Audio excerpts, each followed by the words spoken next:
Di setiap kedatangan kereta, ribuan orang keluar dari stasiun dengan tujuan yang berbeda-beda.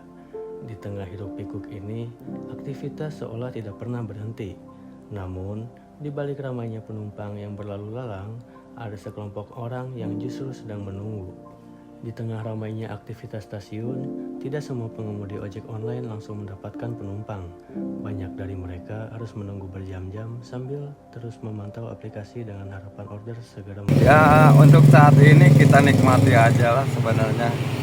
Apalagi ekonomi lagi sulit kayak gini gitu ya. Kadang-kadang yang namanya orderan itu antara rame dan sepi. Cuman sekarang kebanyakan sepinya juga gitu kan.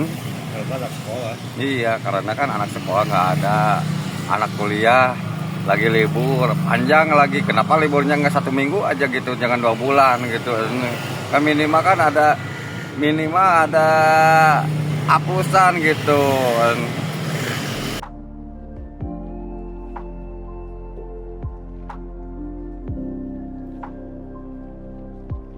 Terus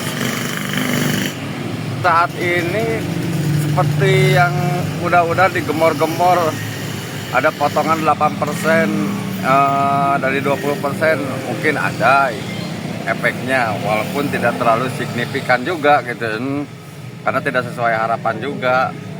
Tapi ya daripada kita mengelus dada terus, lebih baik kita syukuri dan nikmati saja lah. Karena kita juga tahu yang memberi rezeki kan bukan Gojek, bukan Grab, tapi Allah yang memberi rezekinya gitu kan. Dia itu kan hanya perantara gitu.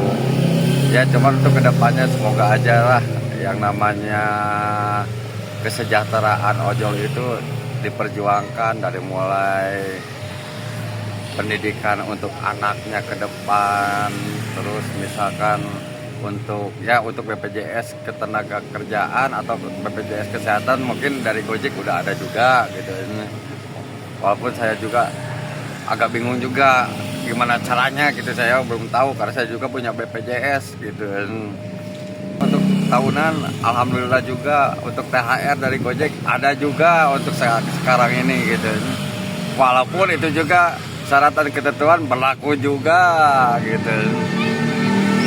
Pada dasarnya untuk saat ini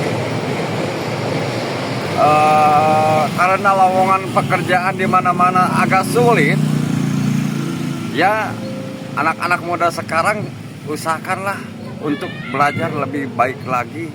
Kalau misalkan yang kuliah yang lebih fokus. Kalau misalkan nyambil buat ojol nggak jadi masalah buat untuk nyambilan, asal jangan untuk jadi fokus. Kalau saya udah terlanjur, udah cemplung gitulah. Mau cari kerja juga susah kalau saya kan.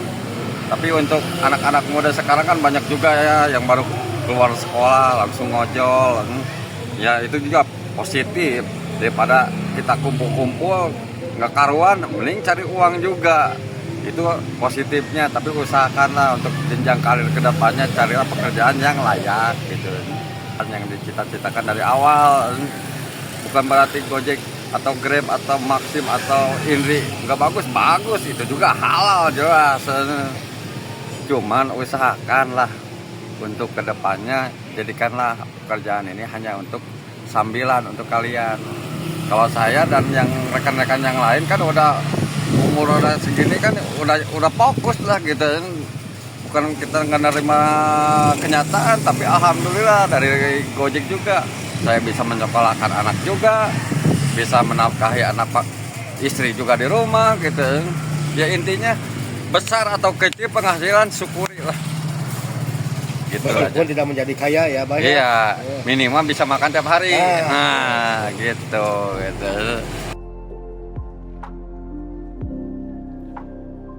Gimana? Kalau kesal saya paling kalau lagi ngantuk gitu. Si abangnya kadang kan ada yang introvert, ada yang extrovert. Jadi kalau suka ada yang nggak ajak ngobrol, takut ketiduran di jalannya. Udah sih itu doang. Untuk cancelan dari ojolnya misalkan gimana? Apakah malas lagi kah untuk naik ojol atau gimana? Oh enggak, karena kan tiap hari juga saya selalu pakai ojol ya. Karena jadi kemana-mana pasti pakai ojol juga.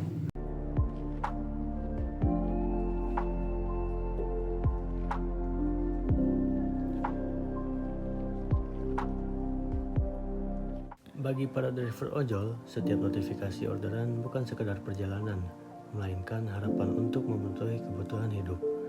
Di balik ramainya stasiun, ada perjuangan yang sering tak terlihat, menunggu rezeki dengan penuh kesabaran.